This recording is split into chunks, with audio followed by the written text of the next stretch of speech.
Voy a hablar de las simetrías en física, que son estudiadas mediante la teoría de grupos, y el teorema de Noether, que nos da la relación entre las simetrías de una teoría física y las cantidades conservadas de esta teoría. Pero bueno, antes que nada vamos a empezar por lo más básico, que es ¿qué es una simetría? Bueno, si nosotros tenemos un objeto que estamos estudiando y aplicamos cierta transformación a este objeto y vemos que el objeto no cambia, es decir, que el resultado final es igual que el inicial, vamos a decir que este objeto es invariante bajo la transformación que hemos hecho, y eso es precisamente que el objeto tenga una simetría. Para ver esto podemos coger, por ejemplo, un cuadrado que tiene vértices nombrados aquí 1, 2, 3, 4, y si aplicamos una rotación de 90 grados a este cuadrado, vemos que simplemente hemos rotado los vértices entre sí, pero el resultado final no cambia. Un contraejemplo de esto sería que si empezamos con un triángulo y lo rotamos 90 grados, el resultado final sí que ha cambiado. Entonces diríamos que el cuadrado sí que tiene como simetría la rotación de 90 grados, pero el triángulo no. Aun y todo, en la naturaleza no encontramos tantos objetos que sean simétricos de por sí. Lo que nos interesa más a los físicos son las simetrías que encontramos en las leyes de la física. Para ver cómo funcionan estas simetrías en las leyes de la física, voy a recuperar un ejemplo que se debe a Richard Feynman, que es pensar simplemente, por ejemplo, en un tablero de ajedrez. Nosotros sabemos que en el ajedrez existen ciertas reglas o ciertas leyes que rigen el movimiento de las piezas de ajedrez en el tablero. Por ejemplo, si cogemos un alfil, sabemos que este alfil solo se puede mover en diagonal. Y esta regla o esta ley no va a cambiar dependiendo de en qué posición estemos jugando al ajedrez, es decir, si tenemos el tablero aquí o lo tenemos a una distancia. Tampoco va a depender de cómo rotemos nosotros el tablero, y tampoco va a depender de si estamos jugando al ajedrez hoy, mañana o dentro de un mes. Entonces la ley del movimiento de este alfil es invariante bajo traslaciones, bajo rotaciones y bajo traslaciones temporales. Y estas son las simetrías que nos interesan ver en nuestras leyes físicas.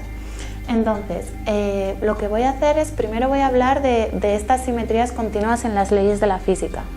Voy a hablar de simetrías continuas debido a que son las que nos interesan o las que nos van a aparecer en el teorema de Noether. Una simetría continua es simplemente una simetría que podemos hacer de poquito a poquito, es decir, yo puedo rotar este triángulo o este cuadrado, perdón, en 90 grados y lo puedo ir rotando de poquito a poquito, rotando un grado, luego otro grado. Pero por ejemplo, si tengo una simetría discreta, que es por ejemplo una reflexión, no puedo hacer esto. Entonces, voy a hablar de las simetrías continuas en las leyes de la física, y estas se pueden dividir en dos grupos principalmente. Están lo que se llaman las simetrías espaciotemporales, que como el propio nombre indica son transformaciones que realizamos en las coordenadas espaciales o en el tiempo, y estas también se pueden dividir en traslaciones y rotaciones. Para ver estas simetrías, esta invariancia, podemos coger simplemente una partícula que se está moviendo de cierta manera y podemos ver que el movimiento de esta partícula es invariante bajo traslaciones, porque nos da igual coger un sistema de coordenadas para describir su movimiento que esté centrado en x igual a 0, o mover este sistema de coordenadas y a una distancia d, que al final lo que vamos a describir, es decir, el movimiento de esta partícula va a ser el mismo. Y también nos da igual rotar este sistema de referencia cierto ángulo alfa. Entonces también podríamos ver esto simplemente porque sabemos que si tenemos una manzana va a caer de la misma manera aquí que a una distancia d, o si me muevo cierto ángulo. Otro tipo de simetrías que aparecen en la física son las que se llaman simetrías internas, y estas simetrías son un poquito más sutiles. Estas simetrías aparecen cuando hacemos ciertas transformaciones en el espacio de soluciones de nuestras partículas. Sé que esto suena un poco más complicado, pero podemos entenderlo con un ejemplo sencillo. Sabemos que los quarks tienen una propiedad asociada, que es la carga de color. Así como los electrones tienen carga eléctrica -1, los quarks pueden tener carga de color roja, verde o azul. También sabemos que un protón está formado por 3 quarks, y esos quarks cada uno está con cierta carga de color. La simetría interna que nos encontramos en este caso es que nos da igual tener un protón formado por 3 quarks, donde el que tenemos arriba tiene carga de color roja, el otro azul y el otro verde, o cargas asignándolas de otra manera. Es decir, podríamos rotar el quark que tiene carga azul al rojo, el rojo al verde y el verde al azul, y el protón no cambiaría. Es decir, la física va a ser invariante bajo estas rotaciones del color de los quarks. Y por eso decimos que estas son transformaciones en el espacio de soluciones de las partículas, porque simplemente estamos rotando entre distintos estados que puede tener este quark. Bueno, una vez que sabemos ya un poco más sobre el tipo de simetrías que nos encontramos en física, ya podemos hablar del teorema de Nether. Y antes de eso, ya que estamos celebrando la Semana de la Niña y la Mujer en la Ciencia, quería hablar un poquito más sobre Emmy Nether. Emmy Nether fue una matemática que nació en 1882 en Erlangen, en Alemania, y bueno, debido a los tiempos en los que vivió, fue bastante difícil para ella estudiar matemáticas, ya que no se permitía la inscripción de mujeres en la universidad en aquellos años. Aun y todo, luchó por asistir de oyente a las clases de matemáticas que se impartían en la universidad y logró aprobar el examen de graduación en 1903. Dado que su trabajo era muy bueno, David Hilbert y Felix Klein, que son matemáticos muy famosos, consiguieron introducirla en la Universidad de Gotinga. Incluso pudo dar clases allí, aunque no cobraba ningún tipo de salario y aunque a veces tenía que dar las clases bajo el nombre del propio Hilbert.